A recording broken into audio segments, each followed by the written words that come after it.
Hello everybody, I hope you're well. If you're new to this vlog, my name is David Slade, Commercial Real Estate Partner at Wright, Hassall, and this is my fortnightly stream of consciousness on all things real estate related. Before I go into today's thoughts, are you looking forward to the World Cup? Probably not. It certainly feels very odd, doesn't it, having what has always been a summer event starting in late November as we begin to focus on Christmas. But also as all of us are in what is traditionally the busiest time of the year.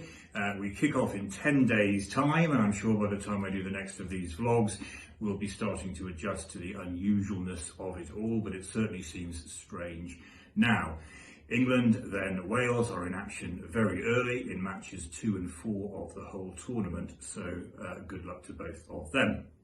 I'm going to talk today about an issue which I've had on a couple of recent deals and which crops up not infrequently on investment sales and purchases I've been involved in, and it's something that solicitors overlook or don't understand, potentially fatally.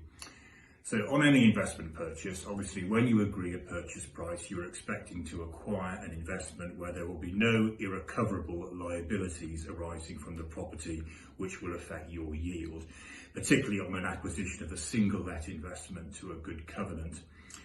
Obviously the lease or leases are crucial, but on any investment where an existing tenant was party to a previous agreement for lease, sometimes known as a pre-let, no matter how long that agreement for lease may be in the past, we need to check the agreement for lease to ensure that the obligations of the original developer or landlord in it were made personal to that developer or landlord.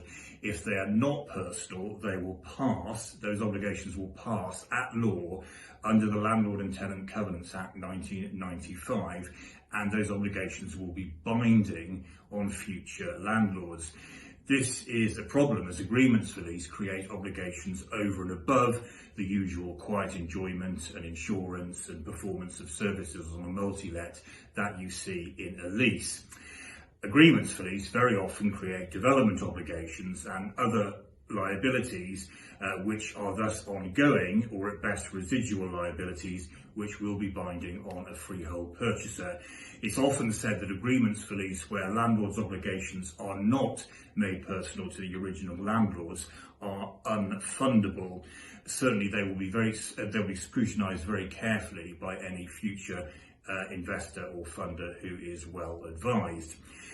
Now, it may be the case that the pre-let agreement was many years ago and the building was PC'd and the making goods certificate issued, but there are always residual liabilities that could come out of the woodwork which the pre-let doesn't close off, thus unwanted irrecoverable liabilities for a future purchaser or funder that will cause them to look at a price chip or a funding chip or even not proceed at all.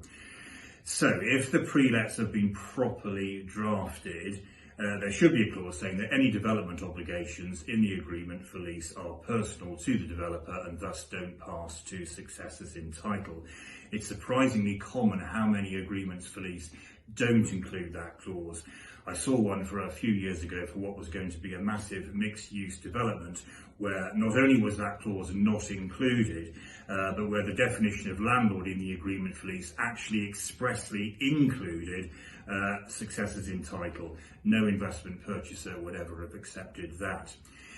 If the pre-let is defective in this way, for a defect is what it is, it's open to the current landlord to agree a deed of variation with the tenant to make those development obligations non-binding on the current landlord, but there's no incentive at all for the tenant to agree that.